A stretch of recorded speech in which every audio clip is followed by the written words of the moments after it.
Universitas Hindu Indonesia menggelar acara Dies Natalis ke-58 yang dilaksanakan bersamaan dengan wisuda sarjana ke-59, magister ke-30, serta doktor ke-18.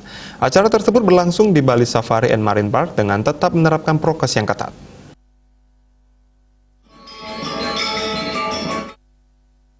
Acara Dies Natalis ke-58 dan wisuda sarjana ke-59, magister ke-30, serta doktor ke-18 dibuka dengan pemotongan tumpeng oleh Ketua Yayasan Pendidikan Widya Kerti, Profesor Dr. Pil Iketut Ardana. Pada wisuda kali ini, UNHI mewisuda sebanyak 256 orang wisudawan.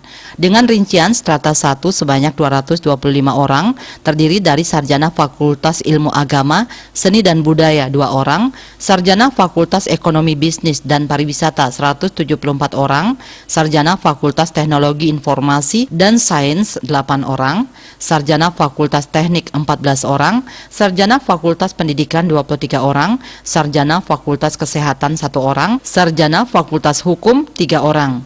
Untuk program magister strata 2 24 orang, doktoral strata 3 7 orang. Adapun para wisudawan yang lulus dengan predikat terbaik untuk masing-masing jenjang pendidikan, yaitu wisudawan terbaik untuk program sarjana diraih oleh Luputu Arisanti W, SSI, IPK 3,90, cum laude, dari program studi biologi, Fakultas Teknologi Informasi dan Sains.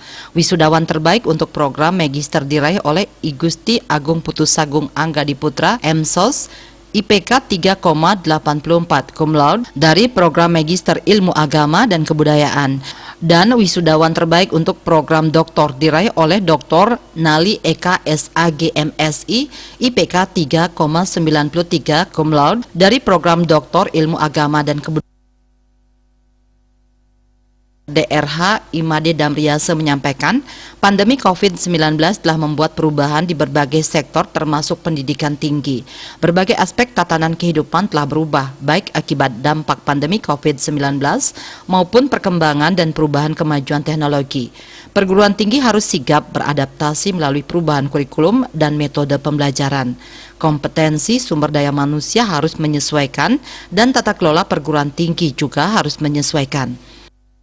Jadi oleh karena itu tentu kedepannya yang menjadi pusat perhatian kita dalam pengembangan Universitas Hindu Indonesia adalah meningkatkan kualitas sumber daya manusia.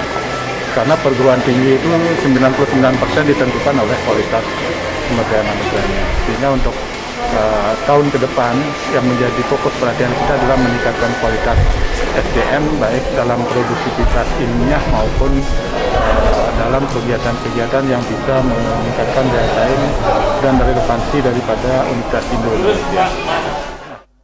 Acara tersebut turut dihadiri secara langsung oleh Dr. AAGN Ari Dwi Payana selaku Koordinator Staf Khusus Presiden yang sekaligus memberikan orasi ilmiah yang bertema penguatan strategi pembelajaran daring dalam akses peningkatan pendidikan tinggi keagamaan Hindu. Diharapkan kepada para alumni untuk mampu berperan positif dalam kehidupan di masyarakat serta memaknai kelulusan ini sebagai sebuah tahap yang akan mengantarkan semua wisudawan untuk mendharma baktikan segala pengetahuan dan keterampilan yang diperoleh di kampus. Made Risma, Bali TV.